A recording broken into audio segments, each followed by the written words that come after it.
সুস্থ থাকতে চাইলে সকাল বিকাল একটি দোয়া 3 বার করে পড়ুন। এটা আমার কথা নয়, নবীজি সাল্লাল্লাহু আলাইহি ওয়াসাল্লাম নিজে জানিয়ে দিয়েছেন। আবু দাউদ শরীফের 5090 নম্বর হাদিসের ভিতরে রয়েছে। খুবই চমৎকার একটি দোয়া।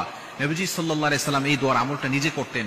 বিশেষ করে আমরা অনেকে অসুস্থ হয়ে যাই, আল্লাহ তাআলার কাছে আমরা যখন ইবাদত করি, দোয়া করি, তখন আমরা অবশ্যই সুস্থতার জন্য দোয়া করব। কেননা সুস্থতা হচ্ছে আল্লাহ তাআলার কাছে এবং দুনিয়ার ভিতরে সবচেয়ে বড় একটি নিয়ামত।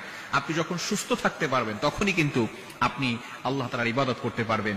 আপনি মানব কল্যাণের কাজ করতে চান, আপনি দাঁড়িয়ে নামাজ পড়বেন, আপনি হজ করতে যাবেন, প্রত্যেকটা কাজের জন্য সুস্থতার দরকার আছে না নাই? সুস্থ যদি না থাকেন, আপনার ভালো খাবারটাও আপনার কাছে ভালো লাগে না, সবচেয়ে প্রিয় খাবারটাও আপনার কাছে বাজে মনে হয়। কেননা সুস্থ না থাকলে, শরীর যদি না চলে, আপনার কোনো কিছুই ভালো লাগবে না। সুতরাং ইবাদত করার জন্য এবং ইবাদত করার জন্য সহযোগী হচ্ছে সুস্থতা। সুস্থ একটি শরীর আপনার দরকার আছে, সুস্থ চোখের দরকার আছে, সুস্থ শ্রবণ শক্তির দরকার রয়েছে। সুতরাং এমন একটি দোয়া নবীজি সাল্লাল্লাহু আলাইহি ওয়াসাল্লাম আমাদেরকে শিখিয়ে দিয়েছেন, যে দোয়ার আমল যদি প্রতিদিন ফজরের নামাজের পরে ও মাগরিবের নামাজের পরে সকাল বিকাল 3 বার করে পড়তে পারি, তাহলে আল্লাহ তাআলা আমাদেরকে শারীরিকভাবে সুস্থতার নিয়ামত দান করবে এবং আল্লাহ তাআলা আমাদের দৃষ্টিশক্তি নিরাপত্তায় রাখবে। শুধু তাই নয়, আল্লাহ তাআলা আমাদের শ্রবণ শক্তি নিরাপত্তায় রাখবে। সুবহানাল্লাহি ওয়া বিহামদি। খুবই চমৎকার একটি দোয়া।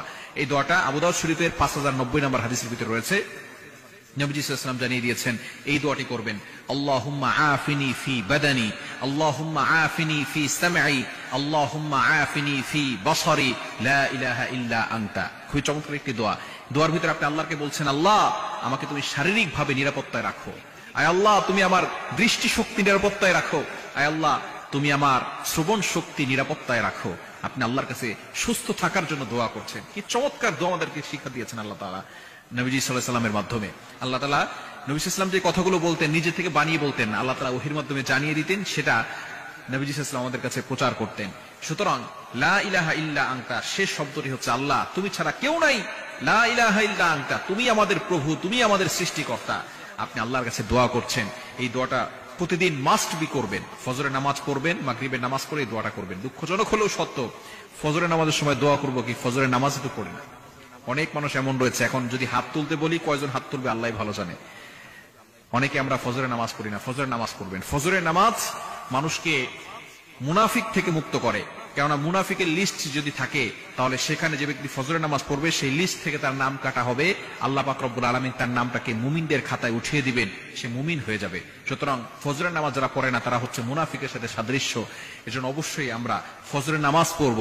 ফজরের নামাজ যে পড়বে, এবং এই সময় হচ্ছে বরকত রয়েছে। ফজরের সময় আমরা ঘুমিয়ে থাকি, যার কারণে বরকত আমাদের ঘরে থাকে না।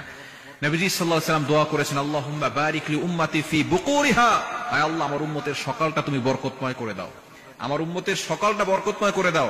আমাদের অনেকের দোকানে ইনকাম হচ্ছে না, সকালবেলা ফজরের নামাজ পড়ে দোকান খুলেন, দেখবেন আল্লাহ তাআলা আপনার দোকানের ভিতরে বরকত দিয়েছেন। আপনার ব্যবসায়িক প্রতিষ্ঠান আছে, ফজরের সময় দোকান খুলেন, ফজরের নামাজ পড়ে আমল করেন, দোকান খোলেন, সেখানে আপনি কোরআন তেলাওয়াত করেন, দেখবেন আল্লাহ তাআলা এই বরকতময় ফজরটাকে, সকালটাকে আল্লাহ তাআলা আপনার জন্য দিয়ে দিবেন।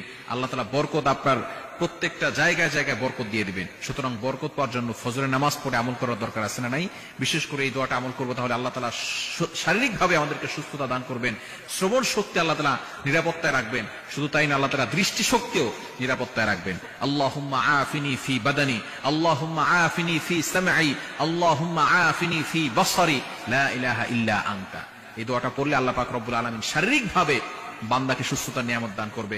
শ্রবণ শক্তি আল্লাহ তাআলা নিরাপত্তায় রাখবেন, দৃষ্টিশক্তি আল্লাহ তাআলা নিরাপত্তায় রাখবে। আল্লাহ তাআলা আমাদের সকলকে আমলটি করার তৌফিক দান করেন।